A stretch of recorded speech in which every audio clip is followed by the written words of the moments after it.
қалайсың? Бұл Франики. Бұл видеода бүгін сен қалай трендке шығудың амалын білетін боласың. Сондықтан да соңына дейін қара.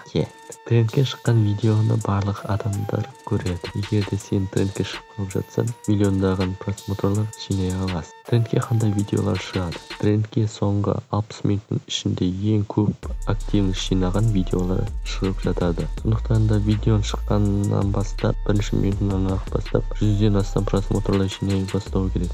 Және де лайк, дизлайктар, комментарийлер жинауы қажет. Ол үшін қандай видеолар түсіресің? Ол үшін сен қазіргі уақытта болып жатқан нәрсені түсіретін боласың, және алдағы уақытта шығатын нәрсені түсіруге болады. Және де қазіргі кезде қозғалып жатқан ауқымды тақырыпта видео түсіріп, біреуді жамандап, немесе біреумен бір атақты адаммен видео түсірсең, және де соған бір керемет тақырып ойлап табатын болса, сенің видеоң трендке шығуы мүмкін. Трендке шығу үшін сен 91-ды жамандауың керек, неменені жамандауың керек, Ләйла Сұлтан қызын жамандауың керек, президенті немесе басқа біреулер туралы соларды жамандауың қажет. Бұл яғни айтқанда қара пиар болып шығады. Сол арқылы сен тез просмотр жинай аласың, және трендке шығып қалуы мүмкін. Аминка, витаминка туралы да видео шығарсаң, трендке шығып қалуы мүмкін. Себебі қазіргі уақыт Қазақстан ютубында аминка, витаминка жоғары орында көрініп жатыр. Ана мынау шоуларды соңғы шыққан өлімін видеоға түсіріп алып,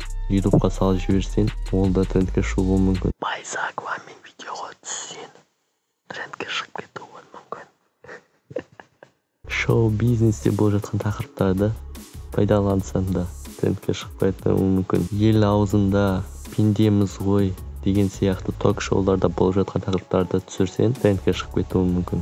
Және де осындай тағы да басқа мүмкіншіліктер өте көп. Видеоның уақыты аз болғандықтан бұл видеоға мен жай ғана қысқа түрде қазіргі уақытта трендке шығуы мүмкін тақырыптарды айтып шықтым. Егер де қарайтын болсақ, біраз тақырыптар көп, трендке шығуы мүмкін. Ондай тақырыптарды алдағы уақытта қозғап көрсететін бол. Осымен болды. Егер бұл видео саған ұнап жатса, лайк бас. Сұрақтар туындап жатса, немесе бірдеңе айтқың келсе, комментарийге жазып кет. Комментарийге және де осы видео туралы өз ойыңды тастап кет. Және де алдағы уақытта қандай видео көргің келсе, оны да жазып кете аласың. Мен барлық комментарийлерді оқып, жүрекшені басып, жауап беріп кетемін. Егер де каналға бірінші рет келіп тұрған болсаң, каналға тіркеліп, қоңыраушаны басып кет. Сенімен бірге болған мен Франики. Алдағы уақытта көріскенше.